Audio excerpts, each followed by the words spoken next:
আসসালামু আলাইকুম গাইস। তো এর আগের বাড়িতে আমি আপনাদের দেখিয়েছিলাম আমার আম্মু হচ্ছে যে তরকারিগুলো কাটাকাটি করছে, আর এই পাশে কিন্তু আমার আম্মু এগুলো দিয়ে রান্না করবে। তো শুরুতেই কিন্তু তেল ঢেলে তার ভিতর হচ্ছে পেঁয়াজ কুচি, মরিচের গুঁড়া, হলুদের গুঁড়া, তারপর হচ্ছে লবণ, এগুলো দিয়ে ভালোভাবে নেড়ে চেড়ে নেবে। এই যে তারপর হচ্ছে শুটকি মাছগুলো দিয়ে দিচ্ছে, তারপর আর হচ্ছে পেঁয়াজ কুচি, কাঁচা মরিচ এগুলো ছিল সেগুলো হচ্ছে ভালোভাবে দিয়ে ঢেকে নিল। এগুলো হচ্ছে একটু ভেজে নেবে, তারপর হচ্ছে খুলে আবার কিন্তু এই যে টমেটো সস এগুলো দিয়ে আবার ভালোভাবে নেড়ে চেড়ে নেবে। এই যে সুন্দর করে নেড়ে চেড়ে নিচ্ছে, তারপর কিন্তু এগুলো ঢেকে দেবে। এই যে তারপর হচ্ছে ঢেকে দিল, আর এই আমগুলো কিন্তু আজকে তরকারিতে দেবে, তারপর 5 মিনিট সিদ্ধ হওয়ার জন্য দেবে।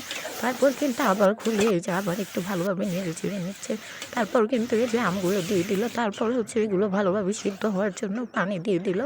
এরপর কিন্তু আবার ঢেকে দিল, এই যে আবার খুলে হচ্ছে আবার নাড়াচাড়া করছে। এই যে তরকারি কিন্তু প্রায় হয়ে গেছে। এগুলো হচ্ছে যে টমেটো দিয়ে চচ্চড়ি।